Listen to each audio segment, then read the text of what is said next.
Y'all whole work y'all put in. Amen. Well, anybody came for a word from the Lord today? Amen. I got, word from the Lord. Bless you, wife. Ain't my wife cute, y'all?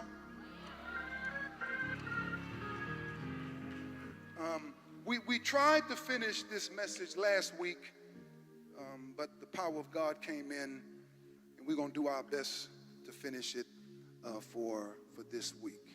Joshua chapter number 14. Joshua chapter number 14. While you're doing that, we would love for you to join us here on Wednesday.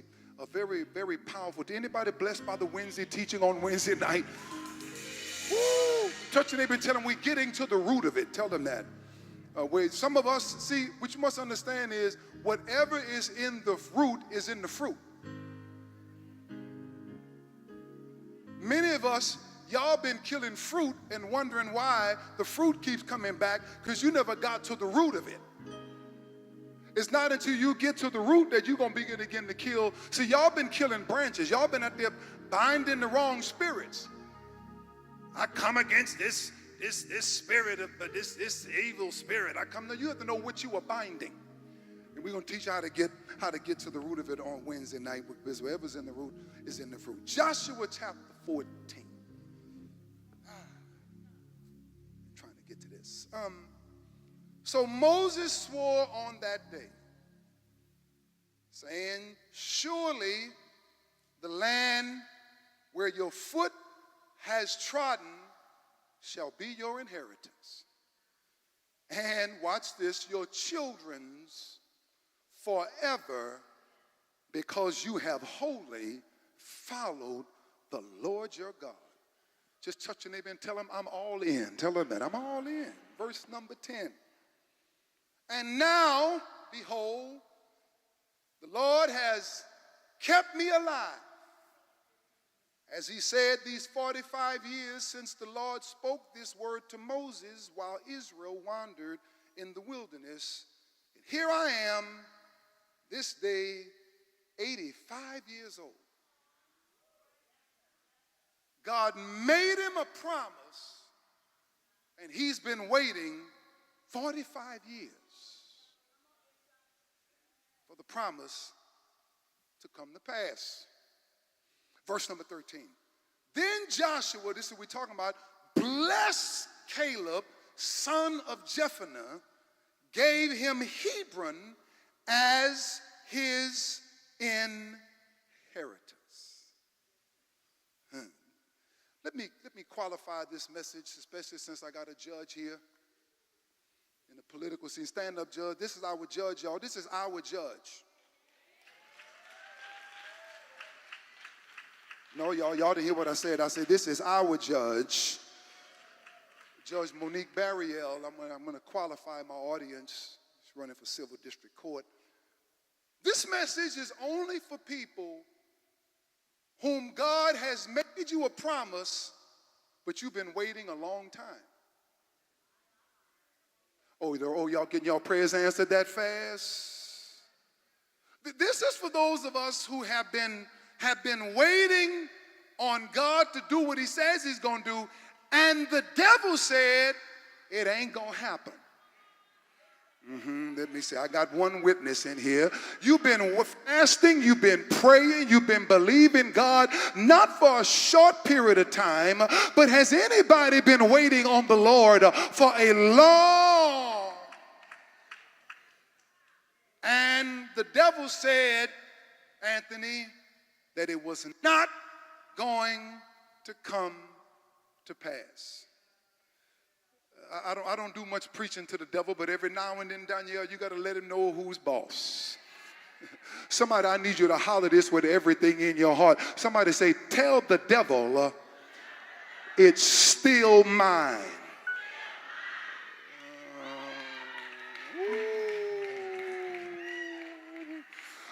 No, that was the wrong person. I need you, if you've been waiting for a long time and it didn't look like it was going to come to pass, I need you to put this in your spirit and in your heart. Somebody holler, tell the devil it's still mine.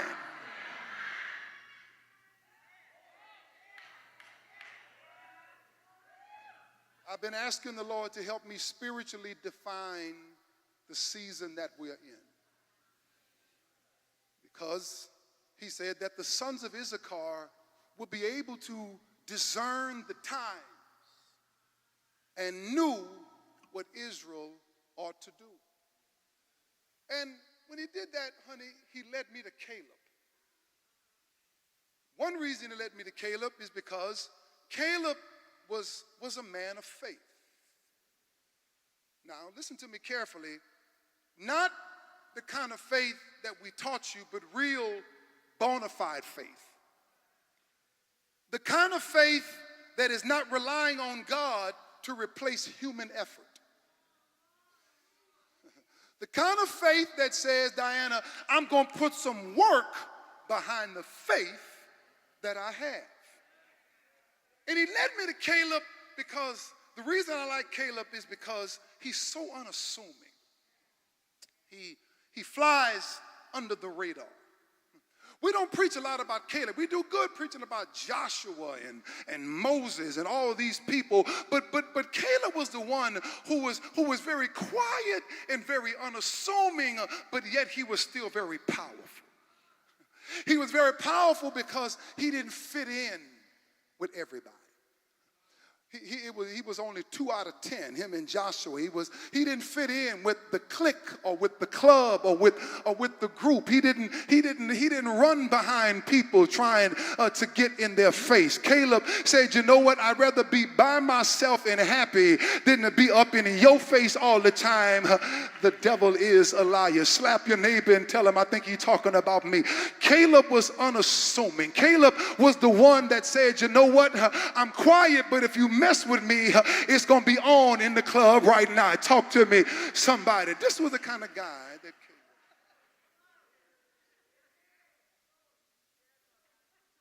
And God, through Moses, sent them over to the promised land to check it out and see what it was like. And he came back with grapes and said, man, this place is phenomenal. It's everything God said it was going to be. He was prophesying in the future and telling him, man, we're going to have a house. We're going to have a car. Everything going to be good in the club. I'm telling you, it's going to be major in the place. But the other fellas were saying it ain't going to work like that.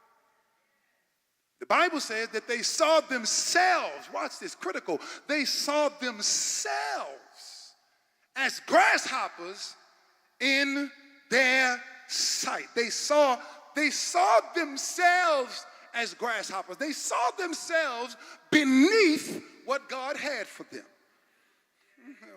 See, touch your neighbor and tell them it's not how they see you.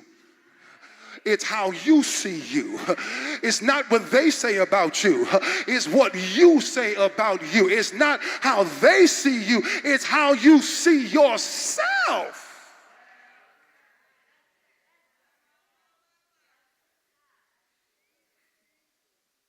Because he was so loyal and so faithful, God made him a promise when he was 40 years old.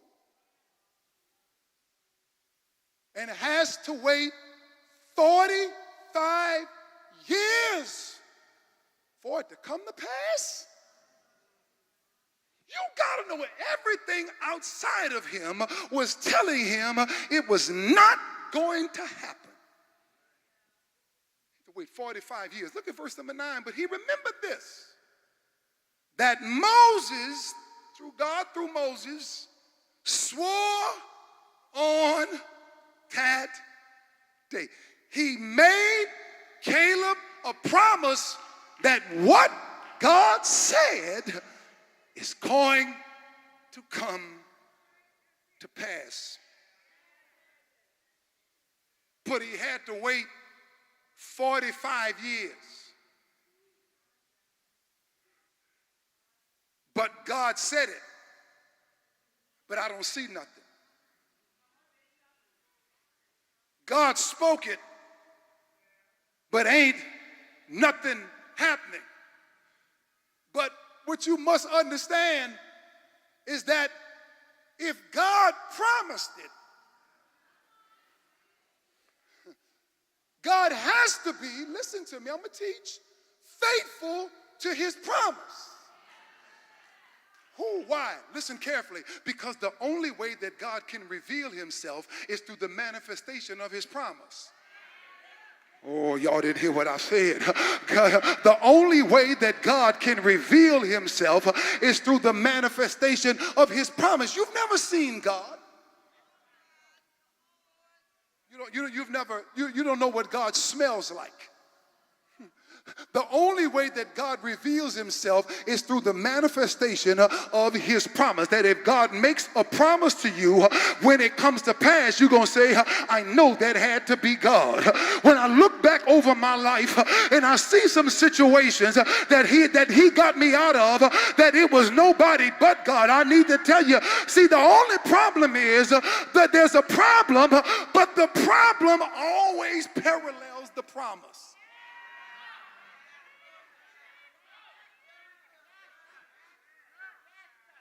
Got that? The promise and the problem are parallel. Let me explain it scientifically. Newton's third law of motion said, for every action, there's an equal and opposite reaction. For every action, there is an equal and opposite reaction, which means you can't wait on the promise from God without there being an equal amount of trouble on the other side.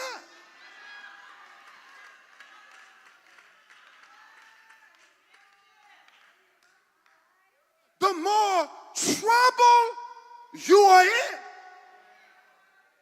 the greater the need for God to reveal himself to fix that trouble on the other side. Which means the hell you are going through right now, there has got to be at least an equal and opposite blessing on the other side.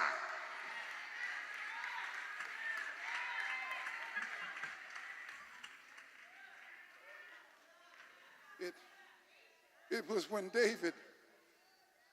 David has been ostracized by his family, mistreated by his father, pushed away by his brothers. It was when David was in the most trouble in his life, when he was lonely and depressed, that God revealed himself as Jehovah Rohi, the Lord my shepherd.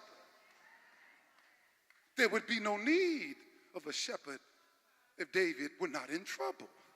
Because the greater your need is, the greater God has to reveal to you who he is.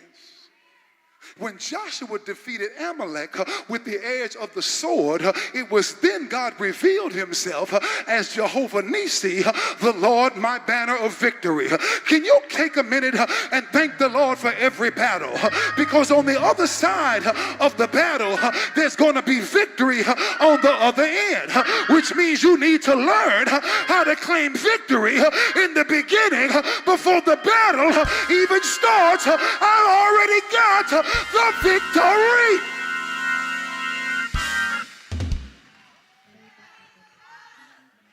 When Abraham got ready to kill Isaac at the top of that mountain, when he was getting ready to lift his hand and slay his only begotten son, it was then that God revealed himself as Jehovah, my banner that is going to cover me. He said, now I know that you're Jehovah Jireh. I know you're Jireh because just in the nick of time, you provided a way out of no way. Is there anybody in the building that want to give God 60 seconds of praise if he got you out of trouble just in the nick of time?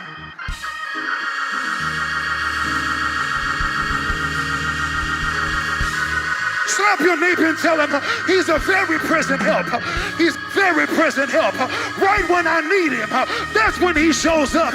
So if I'm going through trouble, that means I got a promise that is on the other side.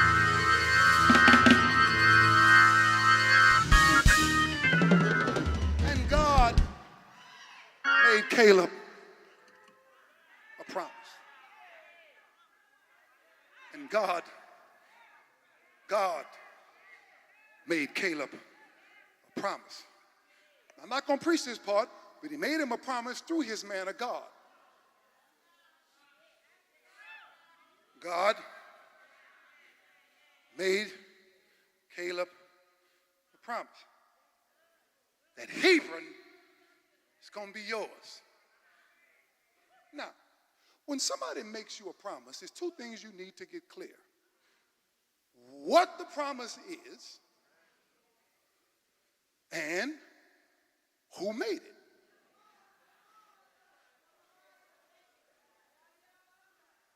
If somebody makes you a promise, you want to know what the promise is, Hebron, and who made it, God. Because if someone makes you a big enough promise and you believe that they can do what they said they can do, you treat them differently when you're in their presence.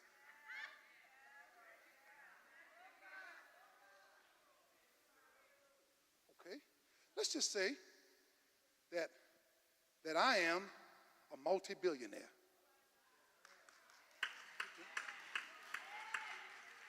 See, let me tell you something. See, that's why you're going to get blessed, because you blessing God for me, and you know how I am. When I get blessed, everybody going to get paid. Everybody, when I get blessed, we all get paid.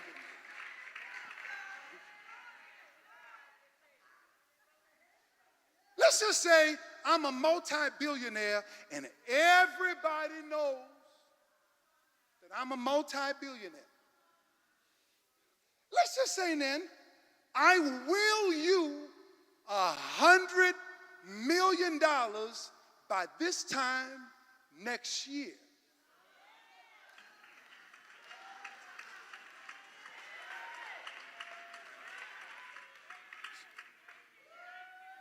I will it to you, but you don't know I did it.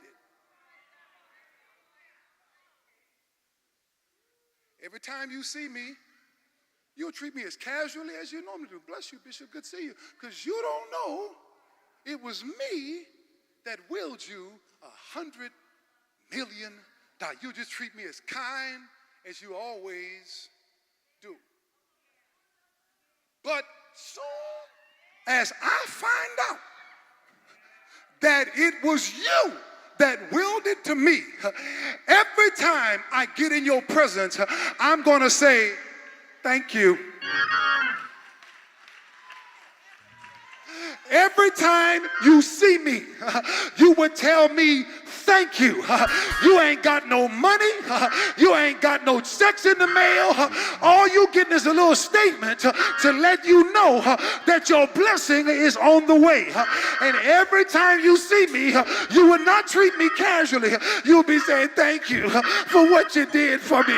You changed my life and my family's life and everybody that I know life.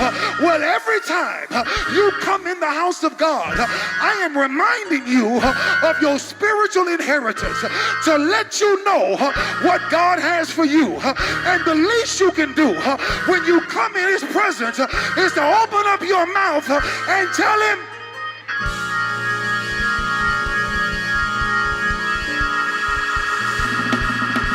that's why some of us are shouting now.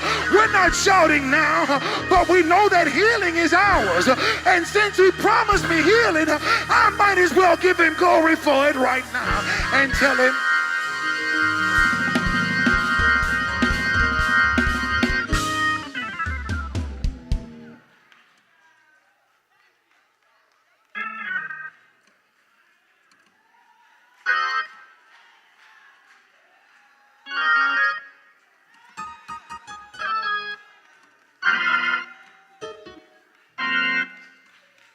question that I want to ask today is, are you willing to wait like Caleb?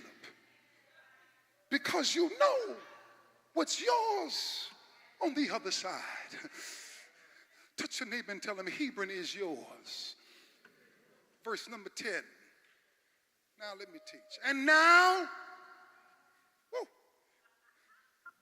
behold, the Lord has kept me alive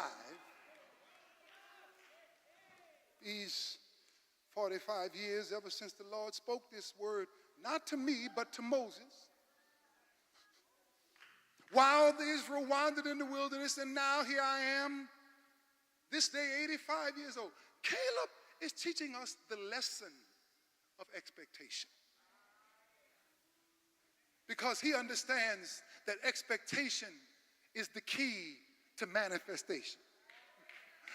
That if you don't expect nothing, you ain't gonna get. Ladies, when y'all got pregnant, we say she ain't seen nothing yet. But she starts painting a room. She ain't seen nothing yet.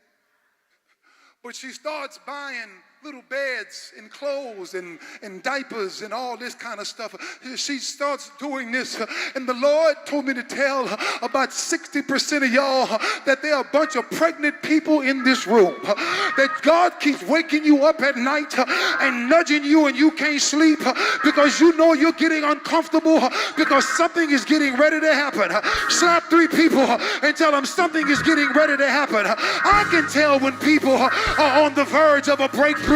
They sit there, they can't keep still, like a pregnant woman, always moving around, because they know that any day now that something is getting ready to happen.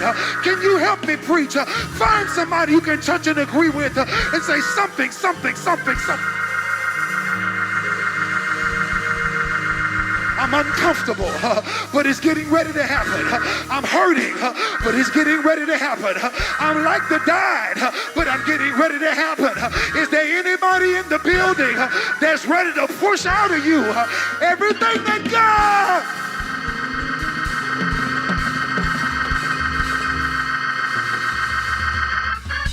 He makes him a promise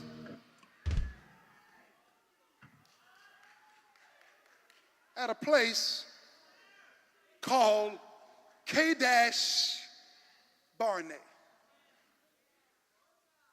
It was the turning point. He was at the point where some of you are now.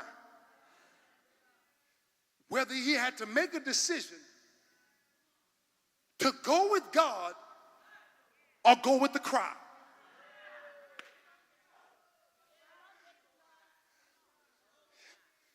Go with God, or I'm going to go with the crowd. Why? Because the size of your promise is formed by the people you surround yourself with.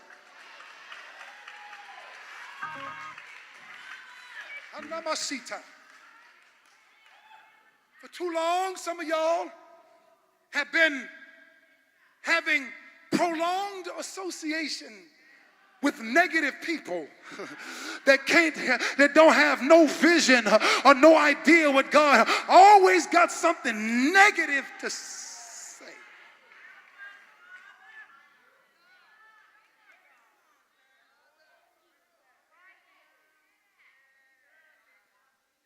Touch your neighbor and tell him you got to make a decision. Whether you want to be blessed or you want to be popular, you got to make a decision.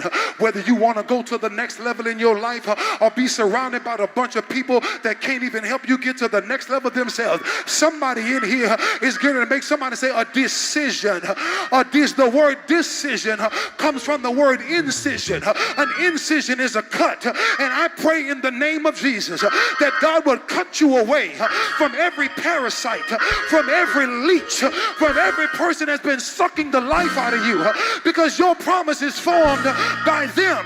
But God is getting ready to take you to the next level because you're going to be able to tell them, that was then, this is now.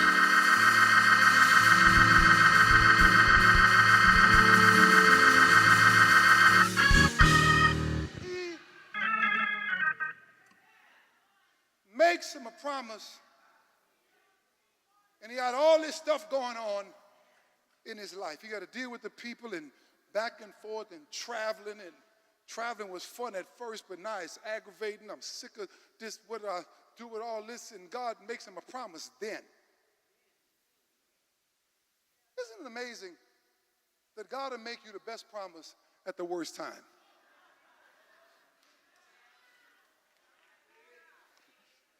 Did you hear what I said? He'll make you the best promise at the worst time. He'll say you're going to own a business and you sit up here with a pink slip in your hand and you ain't even got rent money. God will make you a promise that you're going to get married and you snuggled up with Netflix and a teddy bear in your house. But I believe, God, that if God made me a promise, I'm going to be acting like I got it before I even got it. I'm going to be making my house up saying, hey, baby, this where you're going to be laying at right here is nice and made up for you. God said, I'm getting ready to bless you in the way you got to get ready. You can't get ready for the blessing when the blessing comes. You got to be ready for the blessing before.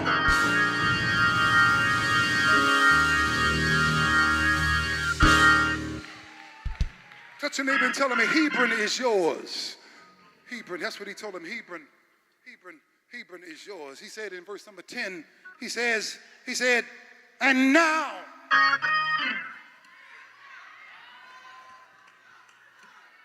the whole thing twists right here. Somebody say, and now, behold, the Lord has kept me alive.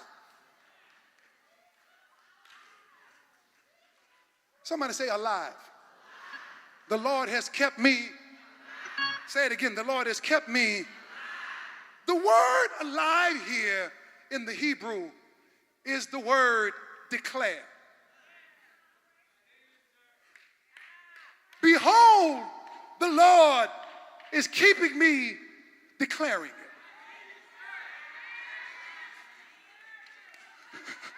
For 45 years. Every day of his life, he said, Hebron is mine. When he woke up in the morning and put his feet on the ground, he said, Lord, thank you that Hebron is mine. When he's on his way to the bathroom before he goes out and meditates, I'm sure he's saying, Hebron is mine. While he's brushing his teeth, I know he's saying, Hebron is mine. In other words, you got to keep on saying it until you get it. You got to learn how to speak your present, speak your future while you are in your present.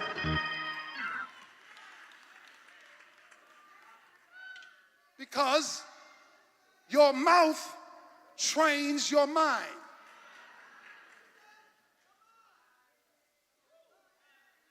Jesus said, my words, my mouth, he said, my words are spirit and they are life. Somebody say, Hebron is mine. You got to know how to talk to yourself. I ain't talking about everything is fine. I'm talking about when all hell is breaking loose. When you're getting one too many certified letters. Okay. You can't run from it forever. You got to learn how to talk to God when everything ain't going right. You got to learn how to do like David. After he came back from work, David had been out working all day, trying to prepare for his family, taking care of his family. But when his back was turned, that's when the enemy came in. Isn't it funny? These Negroes ain't good enough to come to your face, but they will come behind your back and try to kill you from the back. He came back and Ziklag was all tore up, and David didn't have nobody. Everybody turned their back on David. But you know what David said? David said, I don't need you to encourage me. I don't need you to encourage me. I've learned how to encourage myself and tell myself, come a hell or high water, that victory shall be mine.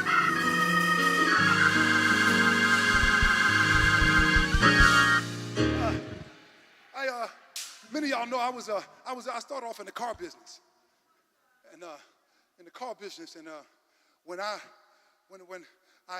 gotten tired of where I was and wanted to move on to the next level, and I told my friend the other day, I wanted to move on to start selling cars and start making some money. I was working for my daddy, and they wasn't paying, so I said, I'm gonna do my own thing. Here I go again. I'm gonna do my own thing, and I started working in the car business, but they didn't have no spots on the floor. They said the next class didn't start for a while.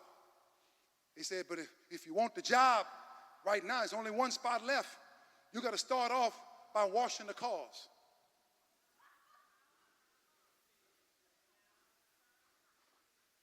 Now, there was a part of me that wanted to say, I ain't come here for that. I came here to sell the cars. I heard they just hired over here. They said, if you want the job, you got to wash cars first. That's when the Holy Ghost spoke to me and said, son, I've been getting you ready for this blessing for a long time. Because at 5 o'clock every morning, the special man would wake you up and make you wash his car. God told me to tell some of y'all, some things that you think is a waste of time, some of the hell you went through in your past is preparing you for the next level in your life. Not only did I wash the cars, I was the best washer in the back. And the only reason I was able to get out of there is because I graduated from that class and I started selling cars, and I ended up being number one in the whole Southern District.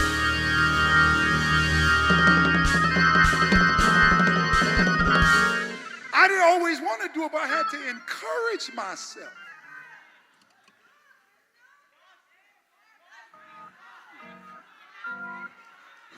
You're going to sell this car for more, then you're going to sell more of these cars. I'm telling myself in the back, you're going to sell more of these cars than anybody they've ever seen before in their life. Because when I was down, when you are down is when you encourage yourself.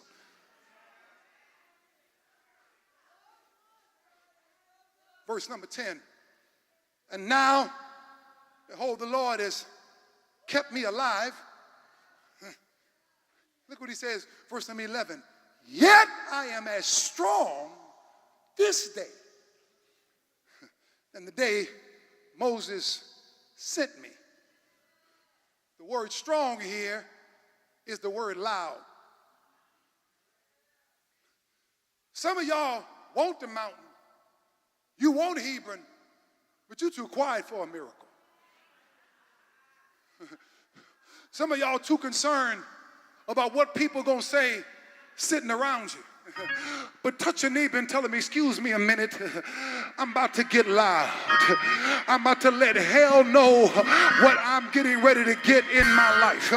Somebody in this building, get ready to get loud and open up your mouth and declare loudly what you want.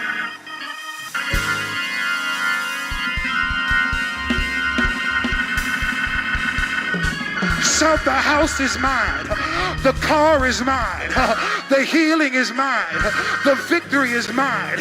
Is there anybody out here ready for a breakthrough? Holla, it's mine.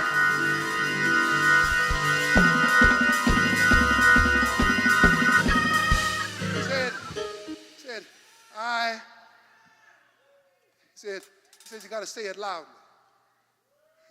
Somebody say, Hebron is mine. Ironically, the word Hebron is the word joined. Would you lift those hands and get ready to prophesy something over your life? He said, Hebron is mine. God's getting ready to give you profitable partnerships. No, declare it over your life. Say profitable partnerships. Hebron is going to be a profitable part. Lift those hands. Say it out of your mouth. Profitable partnerships. Business partnerships. relationship partnerships. God's getting ready to give you profitable partnerships. Hebron is mine. Lift those hands all over this place. Declare it in the atmosphere. Profitable partnerships. Are you willing to believe God while you wait for the profitable partnerships? He had to wait 45 years. He said, give me this mountain. Somebody shout, give me this mountain. Give me this mountain. I've been waiting for a long time, but it's still mine.